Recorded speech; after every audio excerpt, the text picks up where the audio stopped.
ధనయోగాలు చాలా రకాలు ఉంటాయి, గుర్తుపెట్టుకోండి. చాలా నెంబర్ ఆఫ్ ధనయోగాస్ ఉంటాయి. అది ఎలా ఉంటాయో చెప్తాను. ఒకటి, మీరు ఉద్యోగం చేసే ధనయోగము అన్నప్పుడు 6వ అధిపతి 10వ అధిపతి ఇస్తాడు, గుర్తుపెట్టుకోండి. 6వ స్థానాధిపతి కానీ 10వ స్థానాధిపతి కానీ. 10 అంటే కెరియరు, 6 అంటే నిత్య జీవితము అండ్ వర్క్ చేయడము, ఇటువంటివి. అలా కాదండి, నేను వ్యాపారం మూలంగా ధనం సంపాదించాలి అనుకుంటున్నాను అన్నప్పుడు ధనాధిపతి ఇస్తాడు, బుధుడు ఇస్తాడు, లాభాధిపతి ఇస్తాడు. మీరు ఏ వ్యాపారం ద్వారా ధనం సంపాదించాలనుకుంటున్నారో ఆ భావాధిపతి కనుక ధనయోగానికి కనెక్ట్ అయితే ఆ యొక్క కారకుడు కూడా ధనయోగాన్ని ఇస్తాడు, గుర్తుపెట్టుకోండి. అది ఎలాగా అంటే, ఇప్పుడు ఉదాహరణకి మీ జాతకంలో ధనస్థానాన్ని లగ్నాధిపతి కనెక్ట్ అయ్యాడు అనుకోండి, మిమ్మల్ని మీరు ప్రొటెక్ట్ చేసుకుంటూ, అంటే అలాగా ఫ్యాషన్ రంగాల్లో ఉండే వాళ్ళు ఉంటారు, మోడల్స్ ఉంటారు, యాక్టర్స్ ఉంటారు, హీరోయిన్స్ ఉంటారు, హీరోస్ ఉంటారు, లేకపోతే కమెడియన్స్ ఉంటారు. వీళ్ళందరూ వాళ్ళని చూపించుకుంటూ ధనం సంపాదించుకునేది. అలా కాదండి, ధనాధిపతే ధనయోగ ఫలితాలు ఇస్తున్నాడు అన్నప్పుడు ఫుడ్ రిలేటెడ్ మూలంగా ధనయోగం, అందులో ముఖ్యంగా చంద్రుడు కనెక్ట్ అయితే. ఇక్కడ ఏంటంటే మనం అర్థం చేసుకోవాల్సింది, అసలు మీ జాతకంలో వేటి మూలంగా ధనయోగం ఉంది అనే దాన్ని పట్టుకోగలగాలి. దీని మూలంగా ధనయోగం ఉంది అన్నప్పుడు దాని మూలంగా డబ్బులు వస్తాయి, దీని మూలంగా ధనయోగం లేదన్నప్పుడు దాని మూలంగా డబ్బులు రావు, గుర్తుపెట్టుకోండి. కాబట్టి వీటి మూలంగా డబ్బులు వస్తాయి అన్నప్పుడు ఈ కారకుడు ఎవరైతే ఉన్నారో వీళ్ళని మనం కరెక్ట్గా కనిపెట్టి చేస్తే కనుక దాని మూలంగా డబ్బులు వస్తాయి, గుర్తుపెట్టుకోండి. అలా ఇక్కడ ఏంటంటే, ఈ ధనాధిపతి ఎవరైతే ఉన్నారో, ఈ ధన రాజ్యాధిపతి అంటారు, ధనాధిపతి అంటారు, ధనభాగ్యాధిపతి, ఇలా ఒక్కొక్క లగ్నం బట్టి మారిపోతూ ఉంటుంది. 2వ స్థాన సంబంధం వస్తే కొన్నిసార్లు మనీ అంటే ఒక్కోసారి 6వ అధిపతి సంబంధం కూడా వస్తే చిట్ ఫండ్స్ నడపడం, అప్పులు ఇవ్వడం ద్వారా, డైలీ వేజ్ ద్వారా డబ్బులు వస్తూ ఉంటాయి. కానీ మీకు ఎప్పుడైనా 3వ స్థానాధిపతి కనుక ధనకారకుడుగా మారి ఆయన కనుక ధనయోగాలు ఇస్తూ ఉంటే మీడియేటింగ్ చేయాలి, డైరెక్ట్ ప్రోడక్ట్ ఎప్పుడు అమ్మకూడదు. అంటే అలాగే ఇప్పుడు జొమాటో ఉంది, వీళ్ళు ఉన్నాయి కదా, వీళ్ళు ఏంటి, వీళ్ళ ప్రోడక్ట్ వీళ్ళది కాదు, కానీ కస్టమర్కి చేరవేయడానికి మధ్యలో ఒక యాప్ లాగా ఎలాగైతే పనిచేస్తారో అలా మీడియేటింగ్. అంటే ఇప్పుడు భూమి, ఎవరికో భూమి కావాలి, లేకపోతే గృహం కావాలి, వీళ్ళు మధ్యవర్తిత్వంగా చేస్తూ ఉంటారు. అయితే ఇక్కడ ఏంటి, మీరు ఏ ప్రోడక్ట్ చేయాలి అనేది మీకుండే గ్రహాన్ని బట్టి, మీకుండేటువంటి గ్రహ సంబంధాన్ని బట్టి ఉంటుంది, గుర్తుపెట్టుకోండి. అదేవిధంగా చతుర్థాధిపతి అంటే చతుర్థ స్థానం కనుక మీకు ధనయోగ కారకం అయితే గృహం ద్వారా, భూముల ద్వారా వస్తూ ఉంటాయి. అయితే ఇందులో అది పాడైతే ఏమవుతుందంటే వాస్తు ద్వారా వస్తుంది. అంటే అక్కడ ఉండేటువంటి విషయాన్ని నువ్వు పాడైపోయిన దాన్ని చూసి నువ్వు బాగు చేయడానికి నువ్వు డబ్బులు, అంటే నువ్వు బాగు చేసేటువంటి ద్వారా నీకు డబ్బు వస్తుందన్నమాట. అలా పంచమం అనుకోండి, అప్పుడు మెడికల్ రూపంలో మీకు డబ్బులు వస్తాయి. అంటే డాక్టర్ చదువుకోవడం ద్వారానో, క్లినిక్ పెట్టుకోవడం ద్వారానో, ఇట్లా ఒకవేళ 5, 8 కాంబినేషన్ వచ్చింది, అప్పుడు ఏంటి, డయాగ్నోటిక్ సెంటర్స్. ఇలా అంటే నీ ఆరోగ్య సంబంధించిన సమస్యని డిటెక్ట్ చేసేటువంటి ద్వారా ధనయోగం వచ్చింది. అదేవిధంగా 6 అయితే ఉద్యోగం అని చెప్పుకున్నాం, 7 అయితే పార్ట్నర్షిప్స్ ద్వారా డబ్బులు వస్తాయి. కొంతమంది చూడండి, సింగిల్గా చేస్తే కలిసి రావు, వాళ్ళకి పార్ట్నర్, మంచి పార్ట్నర్ దొరుకుతాడు, వాళ్ళు చేసేస్తుంటారు, వీళ్ళు ఏదో స్లీపింగ్ పార్ట్నర్లుగా ఉంటారు, వీళ్ళకి నెల ఇన్ని డబ్బులను వచ్చేస్తుంటాయి. అలాగా 7వ స్థానం కనుక సంబంధం కలిగి ఉంటే ఖచ్చితంగా వీళ్ళకి యోగం కలుగుతుంది. అదేవిధంగా 8వ సంబంధం వచ్చిందనుకోండి ఉదాహరణకి, అప్పుడు వీళ్ళు డయాగ్నోటిక్ సెంటర్స్, పిహెచ్డీస్ చేయడం ద్వారా డబ్బులు రావడం. కొంతమంది చూడండి, పిహెచ్డీ చేస్తున్నాండి, స్కాలర్షిప్ వస్తుంది దాని ద్వారా అంటూ ఉంటారు, కొన్ని 2-3 సంవత్సరాలు కూడా తీసుకుని ఉంటారు. అదేమిటంటే అదంతా యోగం, అది అకల్ట్ రిలేటెడ్ ద్వారా, నిగూఢమైనటువంటి విషయాల ద్వారా. కొంతమందికి ఏవో నిధులు అవి దొరుకుతూ ఉంటాయి, తాతగారు ఎక్కడో దాచిపెట్టింది, లేకపోతే ఎక్కడో ఏదో నిధి దొరికిందండి అంటుంటారు. అది అష్టమం గనక ధనయోగాన్ని ఇచ్చేదైతే, అది కూడా వృశ్చిక రాశిలో కానీ అష్టమం పడడం, తులారాశి మన కుంభరాశిలో కానీ పడితే అప్పుడు మీకు నిధి ద్వారా ధనయోగం ఉంటుంది. ఇప్పుడు భాగ్యాధిపతి ధనయోగాన్ని ఇస్తే మీరు టీచింగ్స్ కానీ, ట్రైనింగ్స్ కానీ, కన్సల్టెన్సీ కానీ, ఎవరికైనా ఏదైనా గైడ్ చేసే దాని ద్వారా ధనయోగం ఉంటుంది, ఇది గుర్తుపెట్టుకోవాలి. దశమం మరలా ఎగైన వృత్తి, లాభం అయితే కనుక ఈవెంట్స్ లేకపోతే బిజినెస్ ద్వారా రావడం. 12 అయితే ఓన్లీ సర్వీసెస్, మీరు ఏది ప్రోడక్ట్ రిలేటెడ్ మూలంగా ఇవ్వకూడదు. 12వ స్థానాధిపతి కనుక మీకు ధనయోగాన్ని ఇస్తే ఉన్న ప్రదేశం నుంచి మారి వేరే విదేశాలకు వెళ్ళడము, వేరే రాష్ట్రానికి వెళ్ళడము చేసి మీరు మీ యొక్క జీవితాన్ని అభివృద్ధి పరుచుకోవాలి. అప్పుడు మీ లైఫ్ అనేటువంటిది ఖచ్చితంగా బాగుంటుంది, గుర్తుపెట్టుకోండి. మరి ఈ ధనయోగాలు కొన్నిసార్లు మనం జాతకంలో చూస్తే, అబ్బాయి ఇంకేంటండి విపరీత రాజ్యోగం ఉంది, లేకపోతే నీచభంగ రాజ్యోగం ఉంది, లేకపోతే మనకి బుధాదిత్య యోగం ఉంది, గజకేసరి యోగం ఉంది, చంద్రమంగళ యోగం ఉందని యోగాలు చెప్పేస్తూ ఉంటారు.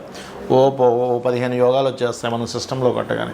కానీ జీవితం చూస్తే అక్కడే ఉంటుంది, ఎక్కడ వేసిన గొంగలు అక్కడే. చదువుతాడు కానీ ఉద్యోగం లేదు, వ్యాపారం చేస్తారు కానీ పెద్దగా కలిసి రాదు. దీనికి కారణాలు ఏమిటి? 2 కారణాలు ఉంటాయి ప్రధానంగా. ఒకటి, వీళ్ళ జాతకంలో ఏదైతే మహాదశ యోగాన్ని ఇవ్వాలో ఆ యోగాన్ని ఇవ్వాల్సిన ఆ యొక్క గ్రహం డెడ్ అయిపోతుంది. అంటే అది ఫలకృతం చేసే దాంట్లో ఉండదు. ఎందుకు ఉండదు అంటే అది ఉండే నక్షత్రం కావచ్చు, అది అస్తంగత్వ దోషంలో ఉండొచ్చు, పాపకర్తరీ దోషంలో ఉండొచ్చు, ఆ మహాదశ ఇంకా రాకపోవచ్చు. అప్పటికి చాలా రకాలు ఉంటాయి. లేదా మహాదశ చిన్నప్పుడు అయిపోయి ఉండొచ్చు. పేరుకు మాత్రం 2వ స్థానంలో పలానా గ్రహం ఉందండి, మంచి గ్రహం, కానీ డబ్బులు రావట్లేదు, ఎప్పుడో చిన్నప్పుడు అయిపోయింది, అప్పుడు పెద్దగా ఇవ్వదు అది. అప్పుడు ఏం చేయాలి? పాపకత్తిలో ఉండే గ్రహాలకు సంబంధించిన పరిహారం చేసుకోవడము. ఏ గ్రహం ద్వారా అయితే అది అస్తంగత్వ దోషం ఏర్పడిందో అస్తంగత్వ దోషాన్ని క్లియర్ చేసుకోవడం చేయాలి, గుర్తుపెట్టుకోండి. ఇది ప్రధానంగా చేయాలి. మరియు మరొక విషయం ఏంటంటే, మనకి జాతక చక్రంలో ఎలాగైతే గ్రహాలు యాక్టివ్ అయితే ధనయోగాన్ని ఇస్తాయో, వాస్తుపరంగా కూడా ధనాన్ని ఇచ్చేటువంటి పాయింట్స్ ఒక 3 ఉంటాయి. ఏమిటది అంటే, ఉత్తరం అంటే మీకు ఒక అవకాశం రావడం. ఫస్ట్ అసలు మీకు ఒక అవకాశం రావాలిగా, డబ్బులు రావాలంటే అవకాశాన్ని ఇచ్చేటువంటి దిశ ఉత్తరం. వైట్ కలర్ ఉండాలి ఎప్పుడు ఉత్తరంలో. Red, orange, cream, yellow colours ఉంటే మీకు రావాల్సిన అవకాశం కూడా రాదు. ఉత్తరం పూర్తిగా మూతపడిపోయినా రాదు. ఇది చాలా చాలా చాలా గుర్తుపెట్టుకోండి. కిటికీ అయినా కనీసం ఉండాలి ఉత్తరంలో. ఇక 2వది ఆగ్నేయం. అంటే మీకు వచ్చిన అవకాశాన్ని మీరు ఫైనాన్షియల్గా అది క్రియేట్ అవుతుందా లేదా. ఆగ్నేయం ఏంటంటే మీకు పర్టికులర్గా మీకు వచ్చిన అవకాశం అది మనీగా మారాలిగా. వచ్చిన అవకాశం వచ్చింది, ఒక ఫోన్ కాల్ వచ్చింది, ఒక కన్సల్టెన్సీ మీరు ఏదో అబ్రాడ్ కన్సల్టెన్సీ పెట్టుకున్నారు, ఫోన్ కాల్ వచ్చింది, ఈ ఆఫీస్కి వచ్చి కలిశారు, మాట్లాడారు, వెళ్ళిపోయారు. ఏం లాభం? వచ్చి వెళ్ళిపోతుంటే ఎన్ని కాల్స్ వస్తాయి, ఏం లాభం మీకు? ఒకటైనా మీకు అది కన్వర్ట్ అవ్వాలిగా. ఎందుకు కన్వర్ట్ అవ్వదు? బికాజ్ ఆఫ్ ఆగ్నేయ దోషం వల్ల. అంటే ఆగ్నేయం పెరగడం కానీ తరగడం కానీ, అక్కడ బ్లూ కలర్స్ కానీ అలా ఉండకూడదు. గ్రీన్ కలర్ ఉండాలి, లేదా రెడ్ పింకిష్ కలర్స్ ఉండొచ్చు. బాగా చిన్నగా అయిపోవడం ఉండకూడదు ఆగ్నేయం. ఇది గుర్తుపెట్టుకోండి. ఇక 3వది, కస్టమర్ వచ్చాడండి, కన్వర్ట్ అయ్యాడు కానీ లాభం రాలేదు. బేరం ఆడి సర్లే ఎవరో ఒకరు ఏదో ఇట్లా ఏమీ లేదు కదా, సరే ఇచ్చేసేయండి, ఏదో రేట్ కానీ ఇచ్చేస్తాం. దానికి కారణం పడమర. పడమర కనుక దోషం ఉంటే వెస్ట్ ఈజ్ లాభాలు, గెయిన్స్ అండ్ ప్రాఫిట్స్.